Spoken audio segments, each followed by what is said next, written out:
is finished, the end is written. Jesus Christ, my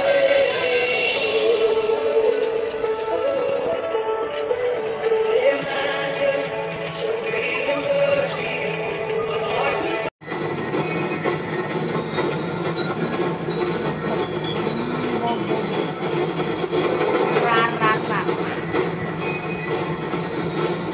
Ma'am Karina or Karina Ruiz. Yes, partner Marsh. At syempre, daya nga aton nga higante contest and the LGU parade, no? Kaina na mention ni partner nga hatod kit katon it Aklan Provincial Government nga ginpanganahan ni Gov.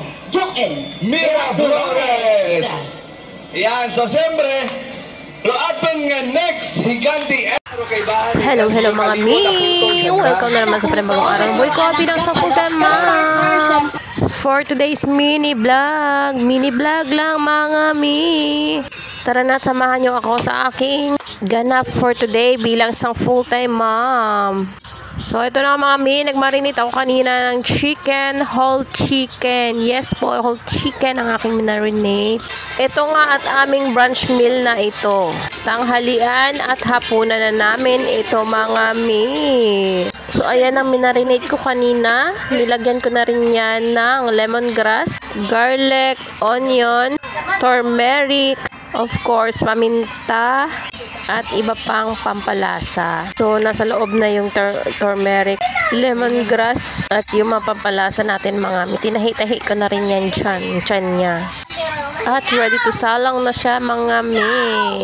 So, ayan na, prepare na rin na aking paglulutuan sa aking chicken. So, lechon manok ang labas nito mamaya mga mi. So, ayan na. At yung natira nating sauce ay papahid-pahid natin yan mamaya.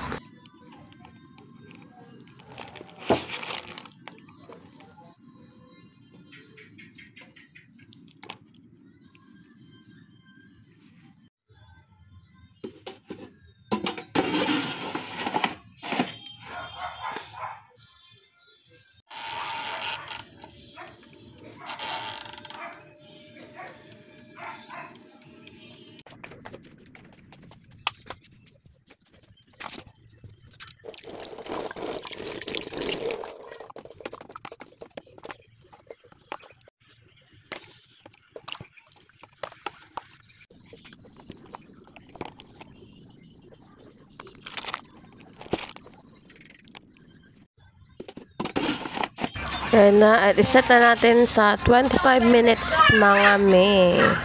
Tapos ng 25 minutes ay charan. Ayan na siya ang itsura niya.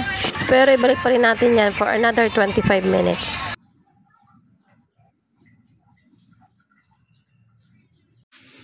Pagkatapos naman yan ay nagprito muna ako ng saging dahil may natira pa kaming saging na saba at isang araw pa ito ni-request ni Kuya na prituhin ko. So sinabay ko na lang dito din sa pagluluto habang tulog pa ang aking baby bunso. Talaga mapapagkakataon ako magluto-luto kaya naman tuos-tuusin ko na talaga. So while cooking mga me ay heto at agad-agad naman na gumising na yung bata at umiyak na at inakyat ko na lang din siya. At eto na kami habang nag-aantay sa aming niluluto. And then, charan. Eto na mga mi ang resulta ng aking pagluluto ng lechon manok. So, bilis lang naman mga mi. 2 beses na 25 minutes at 2 beses ng 25 minutes sa likod.